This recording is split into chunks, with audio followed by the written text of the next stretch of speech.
Videography भी होती रहे, सब देखता रहे। पंचायतनामे पे उमर ने दस्तखत भी किया है।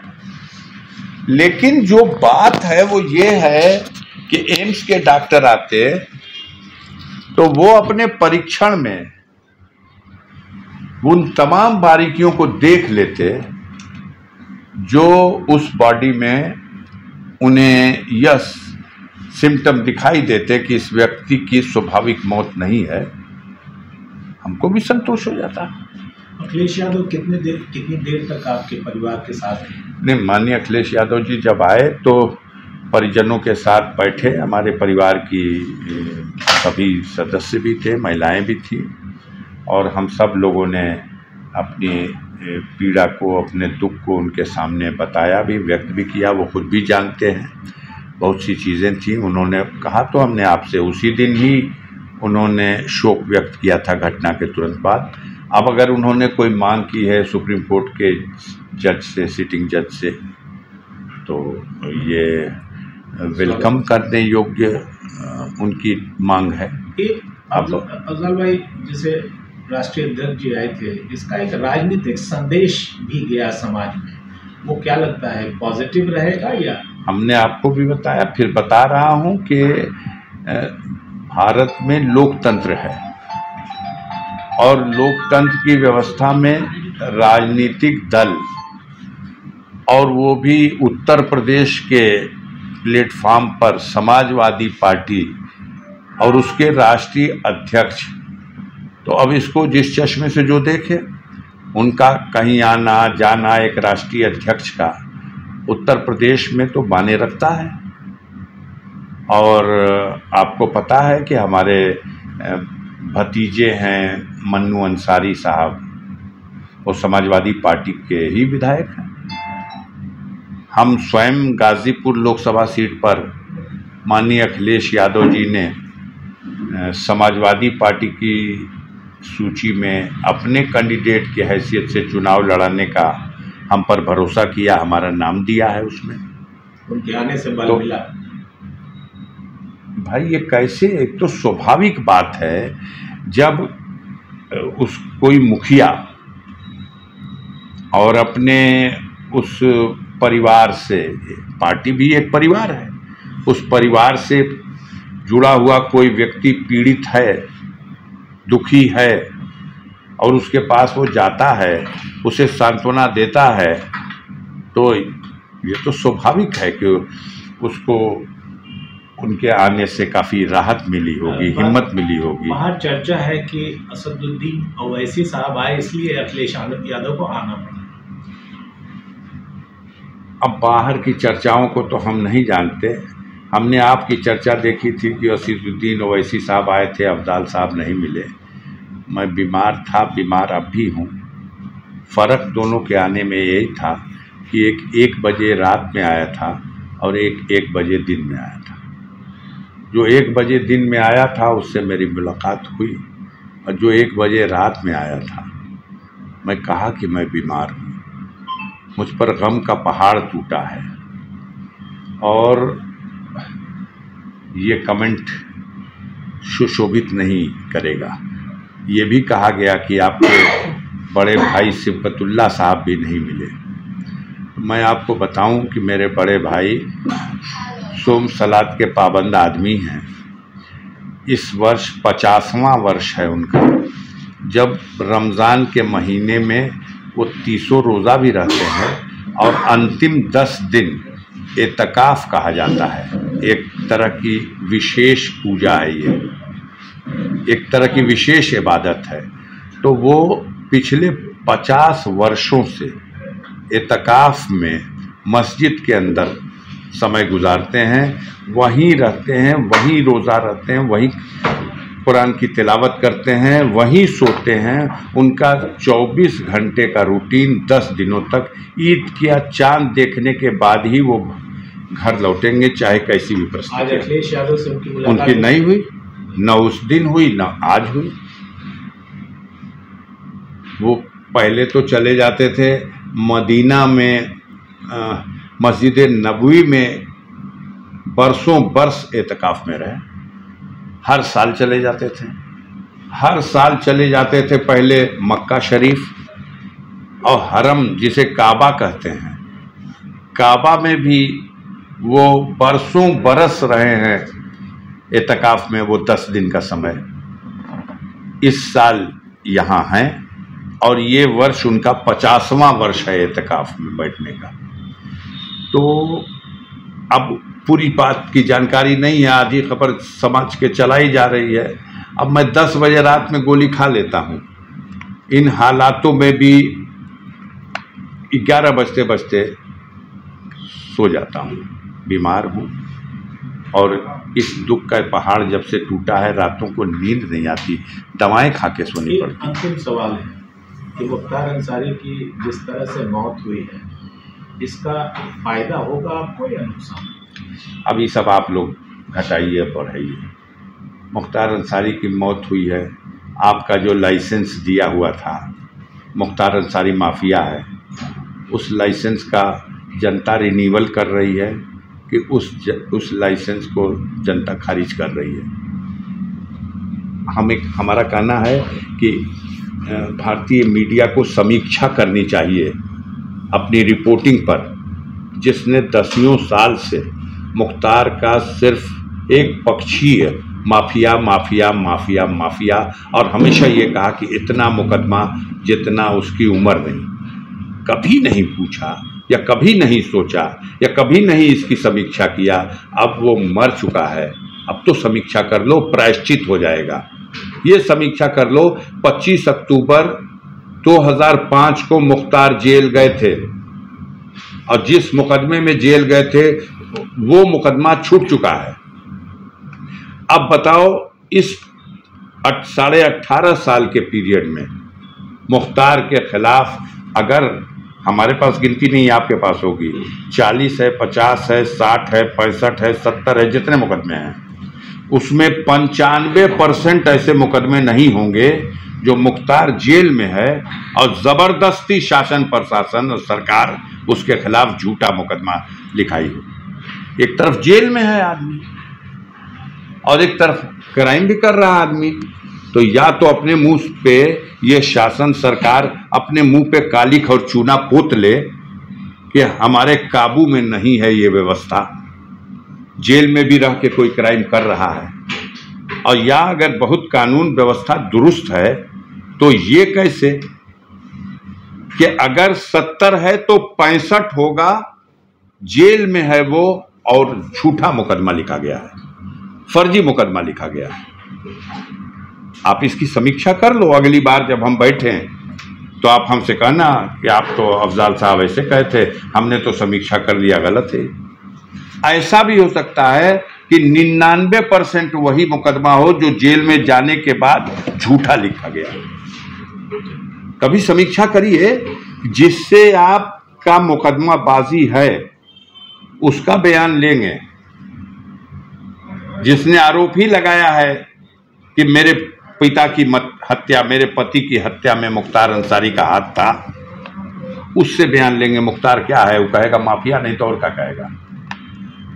लेकिन आम इंसानों से जाइए, बयान ले लीजिए, वो क्या कहेगा। वो कहता है मसीहा है, हमारे ऊपर जुल्म अत्याचार होता है, हमारे जैसे गरीबों पर जुल्म अत्याचार होता है, मुख्तार अंसारी हमारी रक्षा करता है।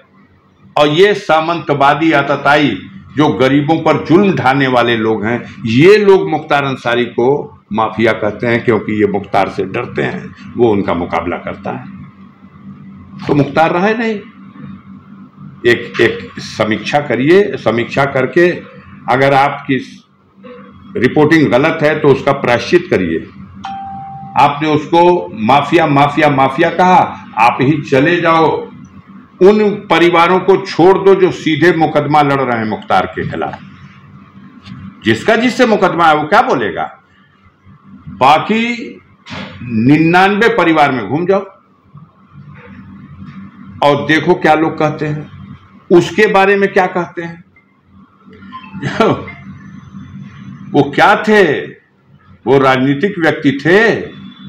जाके जरा नगीना मिश्र के परिवार में पूछ लीजिए, जाके जरा राम नारायण राय उर्फ डब्लू पहलवान के परिवार में पूछ लीजिए, जा करके रमाकांत भारती, अमरकांत भारती जिला पंचायत सदस्य के परिवार में पूछ लीजिए, उन विधवाओं से पूछिए जिनमें नामजद अभियुक्त हैं श्री कृष्णानंद राय। राम नारायण राय के हत्या में उनके भाई ने नामजद अभियुक्त बनाया है।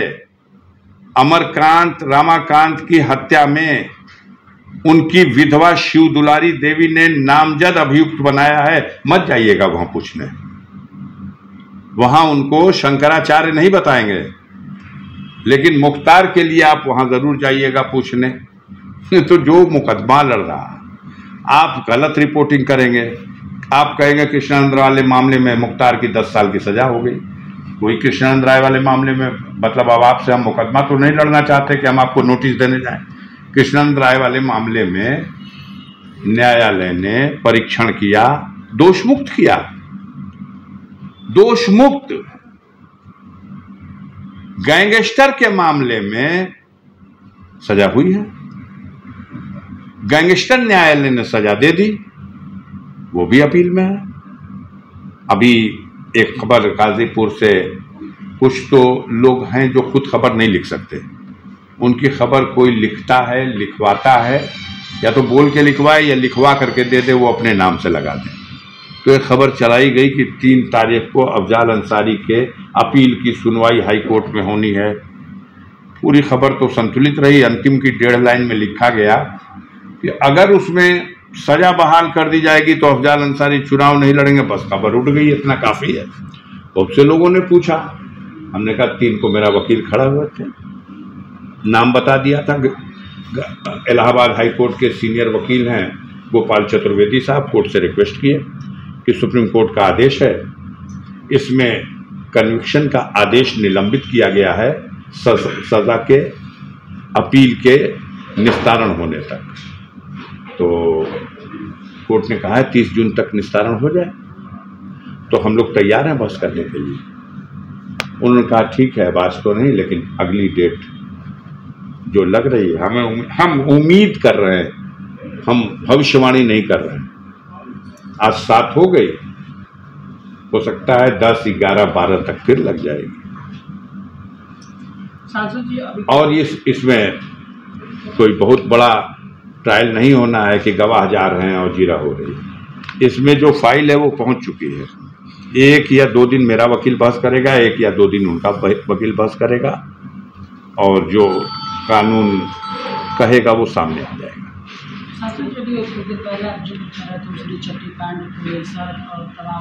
हमने ये कहा है, लेकिन हमारी किसी बात को आप कभी माने हैं?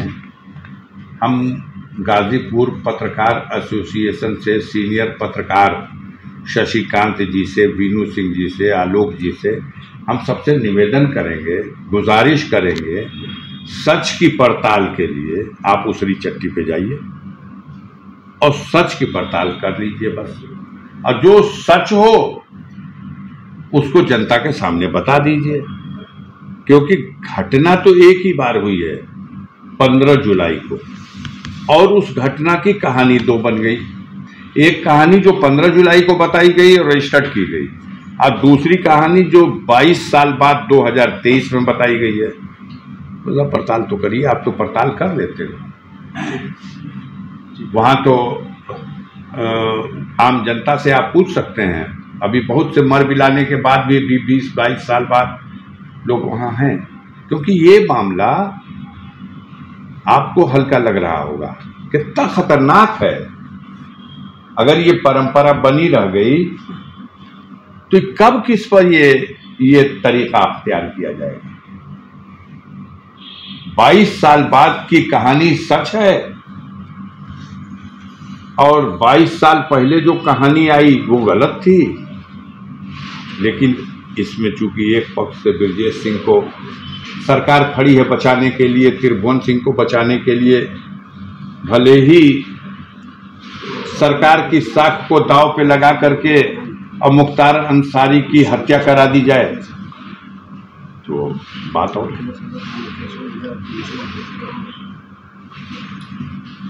केशव मौर्य ने अभी बयान दिया है मऊ में, हाँ, अखिलेश यादव का आना जो है वो बहुत गलत है।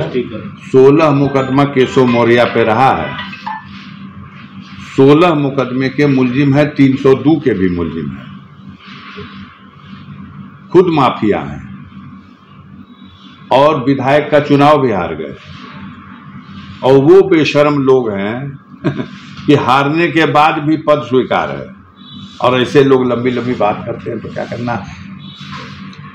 नौवा कितना बाल हमार सिरवा में बाबू साहब ये पूछले रहुआ, और नौवा कहले रहुए कि बाबू साहब अब अगवे आवता। केशव मौर्य या योगी आदित्यनाथ और उनकी सरकार या मोदी जी और उनका जो तिलिस्म है वो भारत की जनता के सामने टूट चुका है। इस घटना से ही नहीं, पूरे देश को जो उन्होंने नुकसान पहुंचाया है। दब गया इस तरह की घटनाओं में इलेक्टोरल बॉन्ड का मुद्दा, दब गया इस तरह की घटनाओं में जो माननीय सर्वोच्च न्यायालय ने अभी नोटिस जारी करके पूछा है कि क्यों न ईवीएम मशीन और वीवीपैट की निकली हुई पर्ची का 100% मिलान किया जाए। आगे चल के अगर इसके संबंध में आदेश हो गया 100% का तो कहानी खत्म हो जाएगी। ईवीएम मशीन की कहानी खत्म हो जाएगी, बेईमानी नहीं हो पाएगी। अब एक अंतिम सवाल, पूर्वांचल में क्या देख रहे हैं? बनारस से सटी हुई सीट है गाजीपुर, देखिए सबसे बड़ा मुद्दा बेरोजगारी है। करोड़ों बेरोजगार नौजवान सड़कों पर ठोकर खा रहे हैं। दूसरा बहुत बड़ा मुद्दा महंगाई है। ये महंगाई से आम जनता त्रस्त है, और इन गुजराती मॉडल के बेईमान और चोरों की जो 50 किलो के यूरिया की बोरिया से 10 किलो यूरिया चुरा लेते हैं और दाम नहीं कम करते। माचिस की डिबिया जो 4 आने की मिलती थी वो आज 2 रुपए की मिलती है, और माचिस की डिबिया खोल के देखिएगा, तीली पहले 50 होती थी, 10 तीली भी कम कर दी गई। यही गुजराती मॉडल है। तो लोग त्रस्त हैं, और जिस तरह से नौकरशाही लूट खसोट में व्याप्त है, इतना भ्रष्टाचार की कोई सीमा नहीं है। ये वक्ती मुद्दा है, क्षति हुई है।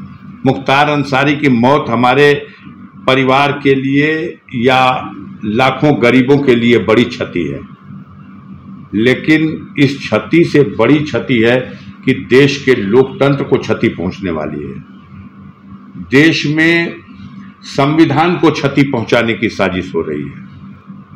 और उत्तर प्रदेश देश का वह प्रांत है जहां 80 लोकसभा की सीटें हैं, और सबसे बड़ी जिम्मेदारी समाजवादियों की है। अगर नरेंद्र मोदी के रथ का चक्का उत्तर प्रदेश में धंस जाएगा तो दिल्ली की गद्दी तक पहुंचने का सपना टूट जाएगा। और समाजवादियों ने, उसके नेता माननीय अखिलेश यादव ने संकल्प ले रखा है कि हम इस रथ को रोकेंगे। जनता भी फैसला ले रही है। दिखाई दे रहा है कि उत्तर प्रदेश में इस रण में अगर कोई मुकाबला कर सकता है तो समाजवादी पार्टी के लोग कर सकते हैं। इसलिए ये निजी क्षति, परिवार की क्षति, या गरीबों के जो जिनके दुख दर्द में वो काम आते थे उनकी क्षति, ये सब अपनी जगह है। लेकिन सबसे बड़ी क्षति कि देश की क्षति न हो, इस दिशा में जनता सोच रही है। और भारतीय जनता पार्टी को पूर्वांचल में जैसे आप लोग ठपकी दे के सुलाते रहे, सुलाते रहिए। आपने 2022 में खूब सुलाया था, लोरी गागा के सुलाया था। इस बार भी गीत गागा के सुलाते रहिए, और गीत और लोरी सुन करके वो सोते रहे।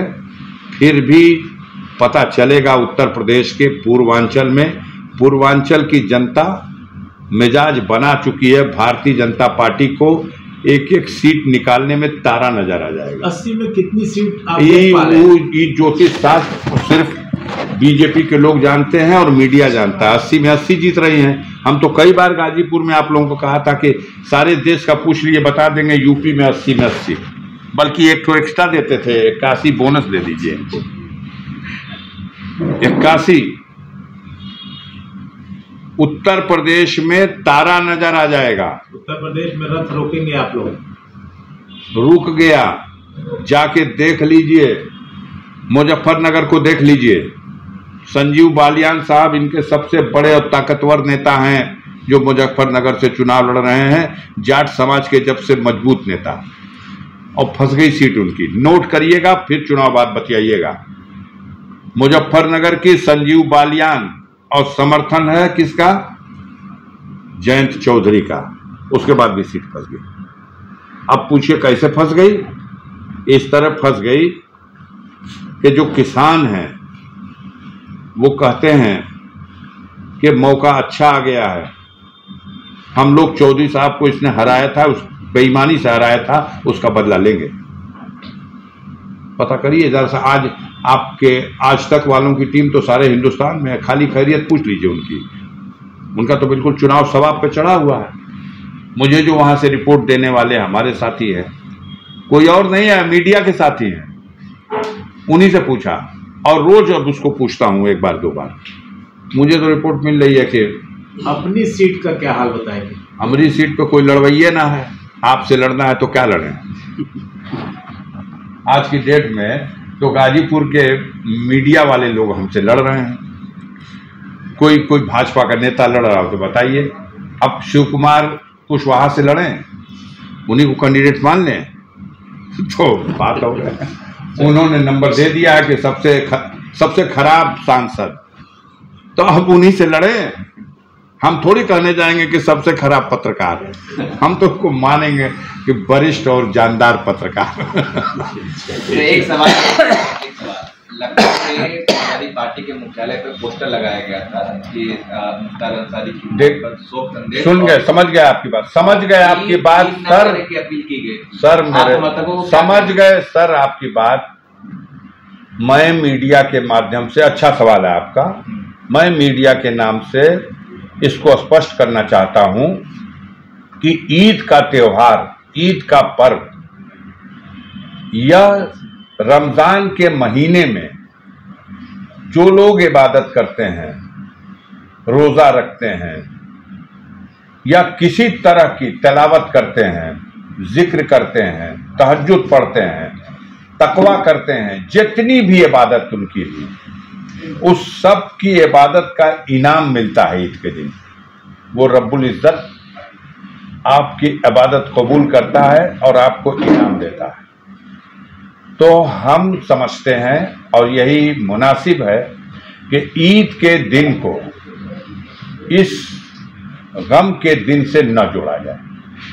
वो दिन इनाम हासिल करने का दिन है, और वो भी किससे? वो भी अल्लाह से इनाम हासिल करने का दिन है। तो ईद का दिन ईद की तरह ही मनाया जाए, सादगी से मना लिया जाए, लेकिन इसको न मनाया जाए और गम मनाया जाए, ये मुनासिब नहीं है। मेरी अपील है कि इसको किसी ने अगर मिसगाइड किया है तो वो गलत है। सबको ईद मनानी चाहिए। अगर बहुत गम और दुख है तो उसको सादगी से मना ले, क्योंकि तो इनाम हासिल करने का दिन है। वो दिन अल्लाह ताला इनाम बांटता है कि रमज़ान के महीने में आपने जो इबादत की है, ज़कात की दिया है, फितरा निकाला है, सब तरह की इबादत किया है, झूठ नहीं बोला है, गुनाहों से तौबा किया है, मुंह से बदकलामी नहीं की है, उस सब के बदले इनाम मिलता है। तो उस दिन को मेहरबानी करिए, मेरी गुजारिश है कि इस वाक़े से मत जोड़िए, उसको सादगी के साथ मना लीजिए। और ये गम तो आपके लिए है, जब भी उनकी याद आएगी गम मना लीजिएगा।